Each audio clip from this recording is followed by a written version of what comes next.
There's always something interesting going on here at the Star in Frisco. For example, Mike Fisher, you were working in walks Dennis Rodman. Yeah. And I hear you got a chance to chat with him for a little bit. So what did you guys talk about? Dennis Rodman, the obviously legendary player and legendary character. And we touched on a couple things.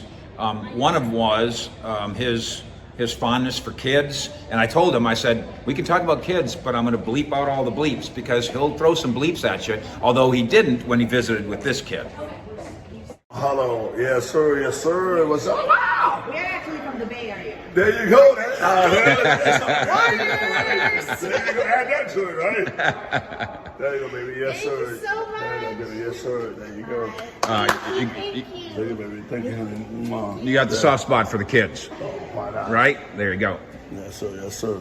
My visit with Rodman had a bunch of those same oohies and oogies and hoots and hollers, meaning nothing except his enthusiasm for life. I asked him about basketball today versus in his day, and he says he liked it better when it was a wrestling match. Right. And I understand why. Of course he would. Yes, because he won a lot of wrestling Wrestler. matches. I asked him about his comparison to the Jordan Bulls. I probably should have called them the Rodman Bulls, but I Right. called them the Jordan Bulls versus the Curry Warriors. He said, oh, all the credit in the world to these guys. He said it's a different game of basketball, but this is a dynasty too, and that's a good take and an honest take. Then I asked him about his Mavericks relationship, because of course he's a Dallas guy Right. and still has Dallas ties. In fact, he's involved in a construction business here, one of the reasons that he's in town now to hang out with us for a minute.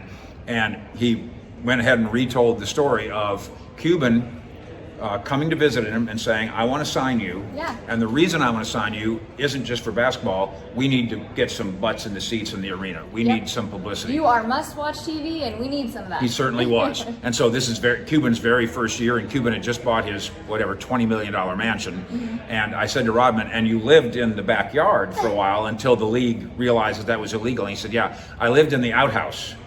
I said, no, Dennis, you lived in the bathhouse. It's called a bathhouse. He said, oh, yeah, that's right, the bathhouse. Cuban will tell the story, honestly, of how when he bought the Mavericks, they weren't on the front page of the Dallas Morning News. Right. And in my conversations with him, he said, I signed Dennis so we could get on the front page. Yeah. And the next thing I know, we're on the front page of international newspapers all over the world. Rodman talking about basketball then, basketball now, and then having some fun with kids here in the lobby as we hang out at the Star.